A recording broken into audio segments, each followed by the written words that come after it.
अस्सलाम वालेकुम नाज़रीन, CNN पाकिस्तान के फोरम से नसीर बुखारी आपकी खिदमत में हाजिर है। एक नए वीलॉग के साथ आपके साथ आज हम डिस्कस करेंगे जो पाकिस्तानी पॉलिटिक्स में अभी जो सिचुएशन जो चल रही है। नून लीग के लिए मुश्किलात जो हैं वो दिन ब दिन ज़्यादा बढ़ रही हैं।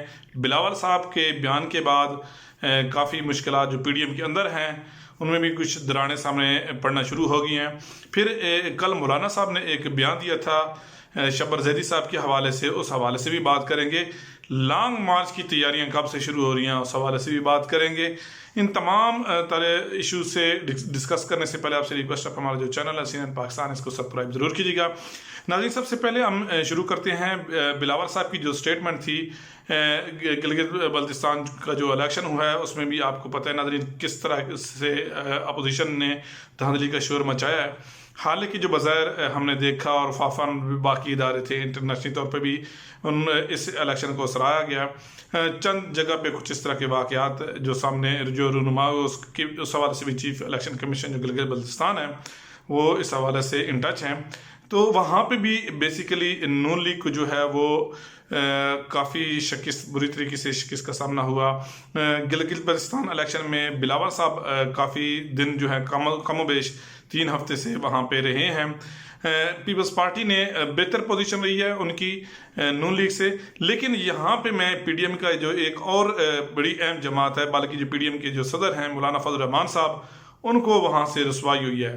पहले जनरल इलेक्शन में रसवाई हुई थी, अब जो है वह गिलगित बल्तिस्तान इलेक्शन में उनकी जमात जो है वो एक सीट भी नहीं निकाल सकी। तो इसी वजह से जो मौलाना साहब हैं वो काफ़ी परेशान नज़र आ रहे हैं।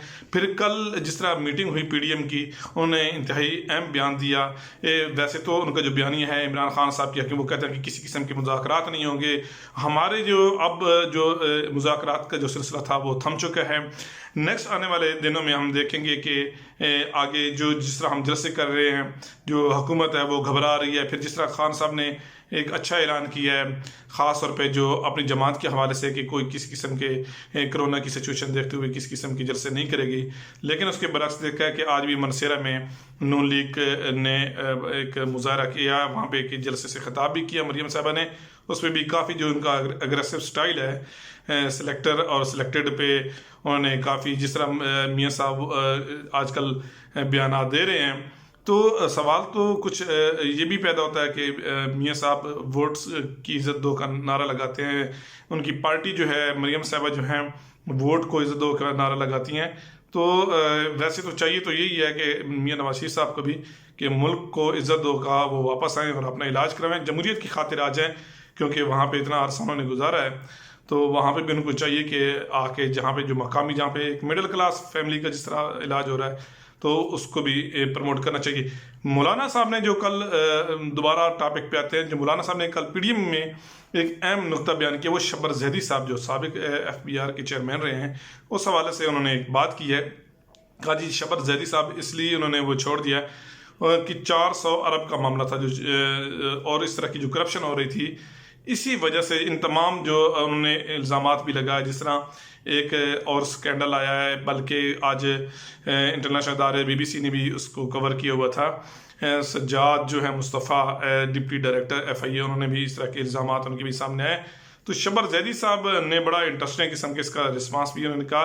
मौलाना साहब को उन्होंने कहा कि इस तरह का किसी किस्म का मैंने इस तरह का ना बयान दिया है और ना ही मेरा कोई इस तरह का मौक़िफ़ है। साथ साथ उन्होंने एक और बड़ी अहम बात की है शब्बर जैदी साहब जो साबिक चेयरमैन FBR, उन्होंने कहा मैंने जो इस्तीफ़ा दिया था वो ज़ाती बुनियाद पे दिया था और जितना सपोर्ट इमरान खान साहब ने मुझे किया है शायद ही किसी FBR के चेयरमैन को उन्होंने किया है। तो ये एक बड़ी शर्मिंदगी का जो है वो मौलाना साहब को इसका, क्योंकि वो मौलाना साहब भी हैं तो उनको इस हवाले से भी होना चाहिए, शर्मिंदगी का सामना तो होना चाहिए। ज़ाहिर है इतनी अहम स्टेटमेंट दे रहे हैं और किसके कहने पर दे रहे हैं ये भी आप नाज़रीन आप सबको पता है। अभी सिचुएशन ये है कि जो अभी मेन जो फोकस है वो मुख्तलिफ शहरों में जलसे जुलूस हैं अपोजिशन के ख़ास तौर पे जो 13 दिसंबर वाला जलसा है लाहौर में जो होगा अपोजिशन का, उस हवाले से मेन फोकस जो है अपोजिशन PDM का जो है वो लाहौर वाला जलसा, क्योंकि उसके बाद इन्होंने फिर आगे स्टेप लेने हैं कि क्या हमने करना है आगे आने वाले दिनों में, کیا کرنا ہے. لیکن جو بلاول صاحب کی جس طرح میں نے آپ کو بتایا کہ پھر جو یہ الیکشن ختم ہوا اس کے بعد جس طرح حافظ حفیظ الرحمان صاحب کو ساتھ وہ بیٹھے تھے ایس این اقبال صاحب جو جنرل سیکرٹری ہیں پی ایم ایل این کے, انہوں نے ساتھ بیٹھ کے جس طرح انہوں نے اگریسو سٹائل اپنایا اور بڑی اہم حکومت کو تو ظاہر ہے ان کی اینٹی ہیں, اس پہ انہوں نے وہ تنقید کا نشانہ بنایا خان صاحب کو. لیکن وہاں پہ حفیظ الرحمان صاحب جو سابق وزیر اعلیٰ گلگت بلتستان ہیں, انہوں نے کہا جی سندھ سے بھی جو ہے وہ مالی وسائل کا بے دریغ استعمال کیا گیا گلگت بلتستان الیکشن پہ, تو جس پہ پیپلز پارٹی کا بھی پھر ریئیکشن آیا. پھر بعد میں جو نون لیگ کے لوگ ہیں پھر انہوں نے کہا جی میرا یہ ذاتی بیان مجھ سے کہا گیا کہ, لیکن ایک جو انہوں نے دبے لفظوں میں ایک جو اپنا پہنچانا چاہیے تھا وہ, اس میں ایک اور بڑی انٹرسٹنگ بات ہوئی ہے. اس میں انہوں نے یہ بھی کہا کہ جن سے امیدیں رکھی ہوئی تھیں, جنہوں نے شاید ان کو یقین دلایا ہوا تھا بلاول صاحب کو, شاید وہ انہوں نے پھر آپ کے ساتھ ہینڈ کر دیے. تو اس کے بعد یہ پھر آپس میں ان کی جو ہے وہ تفاضات تھے.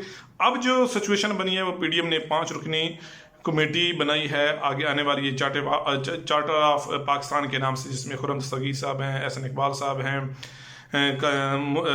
کامران مرتضیٰ کامران صاحب ہیں, اس کے ساتھ ساتھ پیپلز پارٹی سے رضا ربانی صاحب ہیں, شری رحمان صاحب ہیں. تو یہ آنے والے دنوں میں مزید دیکھے گی کہ جو سچویشن ہے خاص طور پہ آگے کیا ہوگا. مریم صاحبہ نے آج جو جلسہ کیا ہے وہاں پہ انہوں نے وہی سٹائل انداز نواز شریف صاحب والا وہی انہوں نے اپنایا. تو اس میں انہوں نے جو لوگوں سے کچھ انہوں نے باتیں شیئر کی, خاص طور موٹر وے کے حوالے سے بھی کس نے تختی لگائی, کس نے ڈاکہ آپ کے اوپر ڈالا, پھر مہنگائی کے حوالے سے انہوں نے باتیں کی. ساتھ ساتھ انہوں نے لوگوں سے جو منصیرہ سے انہوں نے یہ کہا کہ جو سچویشن چل رہی ہے کہ اگر 13 دسمبر کو آپ لانگ مارچ ہمیں کرنا پڑ جائے اسلام آباد میں, تو اس میں آپ کیا لانگ مارچ کریں گے کہ نہیں کریں گے. تو اس حوالے سے بھی کافی جو ہے لوگ ہیں انہوں نے تائید کا ہاتھ اٹھائے اور انہوں نے مریم صاحبہ کو بولا کہ ہم بالکل اس کے لیے بھی تیار ہیں. لیکن دیکھنا یہ ہے کہ کیونکہ آگے سب کا جو فوکس ہے وہ سینٹ الیکشن میں ہے, کیونکہ سینٹ الیکشن سے پہلے کوشش کر رہی ہے اپوزیشن کسی نہ کسی طریقے سے جو حکومت ہے اس کا خاتمہ کرے یا حکومت میں دراڑ ڈالی جائے. جو ایک اور خبریں آ رہی ہیں, اطلاعات آ رہی ہیں ناظرین, وہ بھی آپ کے ساتھ وہ شیئر کر لیں. خواجہ سعد رفیق صاحب کے حوالے سے, اس حوالے سے ہم ایک نئے اور آپ ویلا کریں گے, اس حوالے سے تمام ڈیٹیل بتائیں گے کہ جو خواجہ سعد رفیق صاحب ہیں ان کے سینئر رہنما, وہ نون لیگ سے ذرا کنارہ کشی کرنا چاہ رہے ہیں. کچھ اطلاعات یہ بھی آ رہی ہیں جو ہمارے ذرائع ہیں وہ اس بات کی کنفرم کر رہے ہیں کہ شاید وہ نون لیگ چھوڑ بھی دیں. ان کی کیا وجوہات ہیں وہ بھی آنے والے دنوں میں آپ کے ساتھ ہم شیئر کریں گے. آنے والا جو ویلا آگا اس میں ہم آپ کے ساتھ شیئر کریں گے.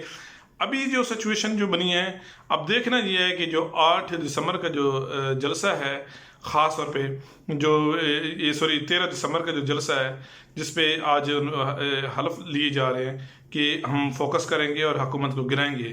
تو یہ جو نومبر دسمبر کا موسم ہوتا ہے پاکستان میں, ویسے تو سردی کی بڑی شدت ہوتی ہے, لیکن دھرنے, جلسے جلوس, ریلیاں, لیکن دوسری طرف بار بار جو ڈاکٹرز ہیں وہ متنبع بھی کر رہے ہیں, انٹرنیشنل لیول پہ بھی کہا جا رہا ہے کہ جو کرونا کی جو سچویشن ہے پاکستان میں دن بدن زیادہ سے زیادہ بڑھ رہی ہے. اس حوالے سے خدا رایا جو ہے یہ جلسے جلوس ہیں انسان کی جو زندگی ہے اس کو مقدم رکھیں, یہ جلسے پھر بھی چلتے رہیں گے. تو دیکھنا ہے کہ آنے والے دنوں میں مزید جو ہے اس حوالے سے کیا سیاسی جو ہے پیش رفت ہوتی ہے. امید ہے ناظرین آج کا جو ہمارا جو ویلاگ ہے آپ کو پسند آیا ہوگا. آپ کا میزبان نصیر بخاری CNN پاکستان کے فورم سے آپ سے اجازت چاہتا ہے. اپنا خیال رکھیے گا. خدا حافظ.